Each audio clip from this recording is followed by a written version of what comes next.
യോശുവ അധ്യായം 2. അനന്തരം നൂന്റെ മകനായ യോശുവ രഹസ്യമായി ഒറ്റുനോക്കേണ്ടതിന് ശിത്തിമിൽ നിന്ന് 2 പേരെ അയച്ചു. നിങ്ങൾ പോയി ദേശവും യെരിഹോ പട്ടണവും നോക്കി വരുവിൻ എന്ന് പറഞ്ഞു.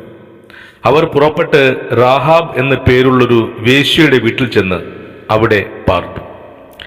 ഇസ്രായേൽ മക്കളിൽ ചിലർ ദേശത്തെ ശോധന ചെയ്യുവാൻ രാത്രിയിൽ ഇവിടെ വന്നിരിക്കുന്നു എന്ന് യെരിഹോ രാജാവിന് അറിവ് കിട്ടി.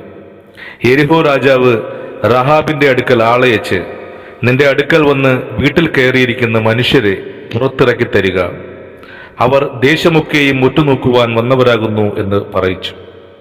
ആ സ്ത്രീ അവരെ 2 പേരെയും കൂട്ടിക്കൊണ്ടുപോയി ഒളിപ്പിച്ചിട്ട്, അവർ എൻ്റെ അടുക്കൽ വന്നിരുന്നുവെങ്കിലും എവിടത്തുകാർ എന്ന് ഞാൻ അറിഞ്ഞില്ല. ഇരുട്ടായപ്പോൾ പട്ടണവാതിൽ അടയ്ക്കുന്ന സമയത്ത് അവർ പുറപ്പെട്ടു പോയി. എവിടേക്ക് പോയി എന്ന് ഞാൻ അറിയുന്നില്ല. വേഗത്തിൽ അവരുടെ പിന്നാലെ ചെല്ലുവിൻ, എന്നാൽ അവരെ കണ്ടുപിടിക്കാം എന്ന് പറഞ്ഞു.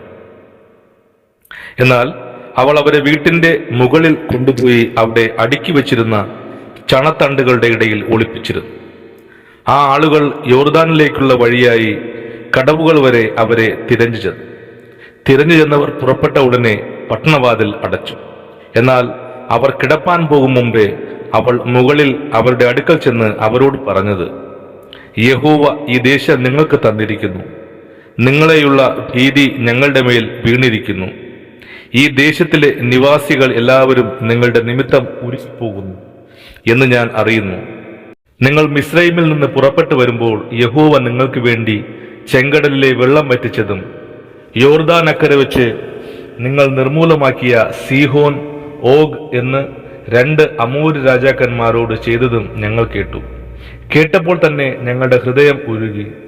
നിങ്ങളുടെ നിമിത്തം എല്ലാവർക്കും ധൈര്യം കെട്ടുപോയി. നിങ്ങളുടെ ദൈവമായ യഹോവ തന്നെ മീതെ സ്വർഗത്തിലും താഴെ ഭൂമിയിലും ദൈവമാകുന്നു. ആകയാൽ ഞാൻ നിങ്ങളോട് ദയ ചെയ്യുക കൊണ്ട് നിങ്ങളും എൻ്റെ പിതൃഭവനത്തോട് ദയ ചെയ്തു. എൻ്റെ അപ്പനെയും അമ്മയെയും എൻ്റെ സഹോദരന്മാരെയും സഹോദരിമാരെയും അവർക്കുള്ള സകലത്തെയും ജീവനോട് രക്ഷിച്ച് ഞങ്ങളുടെ ജീവനെ മരണത്തിൽ നിന്ന് വിടുവിക്കുമെന്ന് യഹോവയെ ചൊല്ലി എന്നോട് സത്യം ചെയ്യുകയും ഉറപ്പുള്ള ഒരു ലക്ഷ്യം തരികയും വേണം.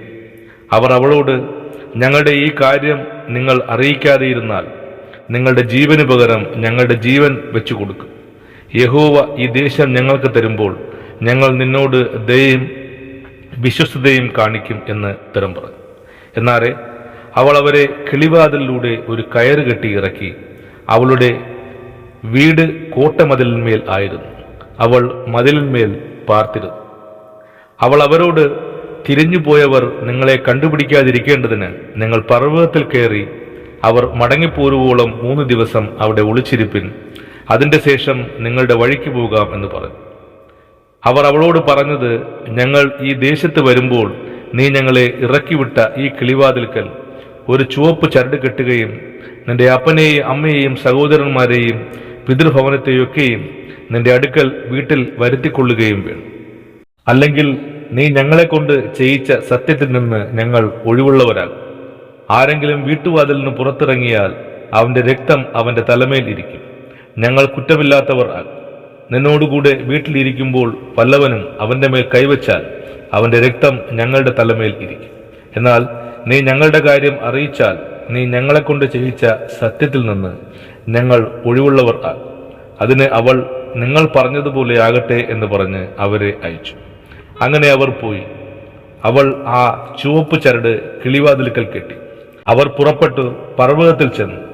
തിരഞ്ഞുപോയവർ മടങ്ങിപ്പോരും വരെ 3 ദിവസം അവിടെ താമസിച്ചു. തിരഞ്ഞുപോയവർ വഴിനീളെ അവരെ അന്വേഷിച്ചു, കണ്ടില്ലതാണ്. അങ്ങനെ അവർ ഇരുവരും പർവ്വതത്തിൽ നിന്ന് ഇറങ്ങി അക്കരെ കടന്നു. നൂന്റെ മകനായ യോശുവയുടെ അടുക്കൽ ചെന്ന് തങ്ങൾക്ക് സംഭവിച്ചതൊക്കെയും അവരെ അറിയിച്ചു. യഹോവ ദേശമൊക്കെയും നമ്മുടെ കയ്യിൽ ഏൽപ്പിച്ചിരിക്കുന്നു. നിശ്ചയം ദേശത്തിലെ നിവാസികളെല്ലാവരും നമ്മുടെ നിമിത്തം ഉരുകിപ്പോകുന്നു എന്ന് അവർ യോശുവയോട് പറഞ്ഞു. ആമേൻ.